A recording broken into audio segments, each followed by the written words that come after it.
Hey, salut à tous, on se retrouve aujourd'hui pour une nouvelle vidéo test et essai de mon Peugeot 103 MVL ici présent les amis.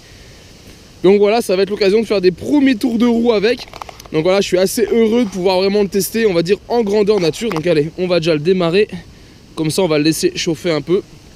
Le temps que je m'équipe et le temps que je mette le téléphone en mode enregistrement. Et voilà, nickel. Il fait bon, donc normalement il devrait tenir. Yes, parfait. Allez, bah voilà, le temps pour moi de m'équiper, de mettre le téléphone. Et on est parti pour un petit tour. Allez, voilà, je suis prêt. Il a déjà chauffé un petit peu. Hop, on va le descendre. Voilà, nickel. Et on est parti et on va voir ce que ça donne. Bon, déjà le compteur fonctionne bien, nickel, vous voyez. L'aiguille aussi un petit peu de temps en temps. Sinon on est pas mal. Et bah ça répond bien, hein. Il n'y a pas un bruit, c'est ouf. Pas un petit bruit de moteur, rien de suspect. C'est excellent, j'adore. On va y aller tranquille, on va bien le faire chauffer, hein. Une machine qui n'a pas beaucoup de kilomètres, serait dommage de l'abîmer. Surtout depuis le temps que le moteur n'a pas pris des tours.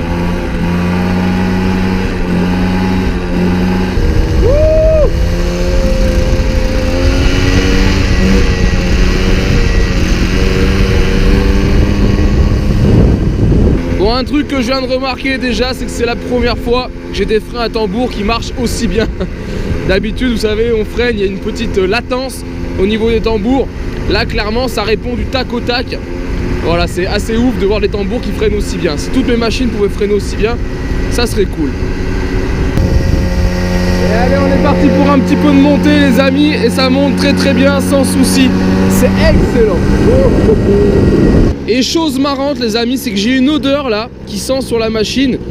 Pas une odeur de neuf, mais on sent que ça n'a pas tourné depuis très longtemps.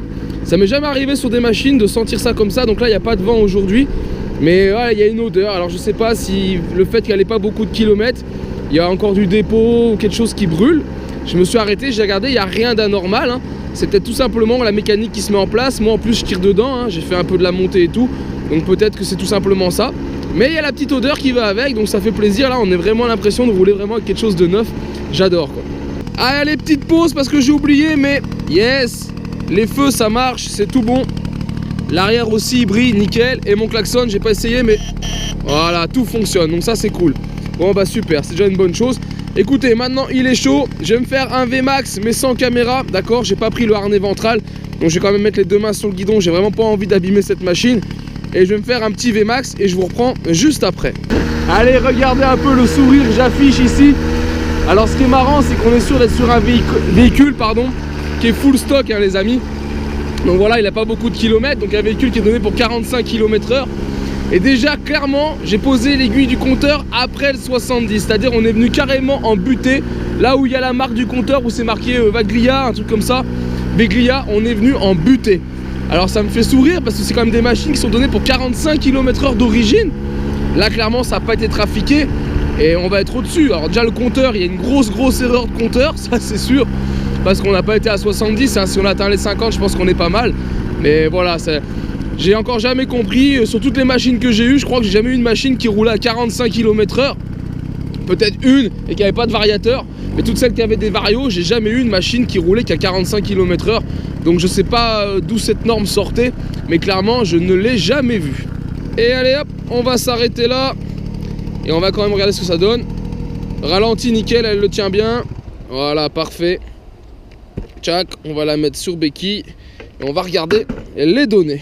Et voilà, les données sont tombées, donc c'est bien ce que je disais, on n'a pas un 45 km/h, j'ai une vitesse maximum de 51,8 km/h pour être précis, sur une machine qui a moins de 300 bornes. Donc voilà, ça me paraît logique, hein, par rapport à tout ce que j'ai pu avoir comme mobilette. Atteindre les 50 km/h, c'est logique. Parler d'une norme à 45 km/h, bah clairement, je sais pas où il la mettait, comment il la mettait, sachant que cette machine n'a pas été bidouillée. Donc voilà, c'est plutôt cool. Machine qui marche très bien. L'avantage, là, on sent que le moteur n'a pas souffert et qu'il y a zéro problème dans la machine parce que ça pousse tout le temps. Vous voyez, il n'y a pas de trou, il n'y a pas plus au démarrage qu'en vitesse de pointe. Voilà, c'est linéaire, c'est très linéaire, mais elle marche bien, donc je suis vraiment content. Et ben allez, il n'y a plus qu'à en profiter et aller rouler toute la journée avec. Allez, voilà les amis, donc un essai concluant pour moi. Je suis super content. Et en tout cas, j'espère que cette vidéo vous a plu et que vous avez aimé ce modèle de 103 MVL. Si c'est le cas, je vous invite donc à la partager et la liker. Et on se retrouve donc en attendant sur ma chaîne 100% Mobilette Youngtimer pour d'autres vidéos, tutos et présentations ainsi que de nouveaux projets. Et en attendant, ciao ciao!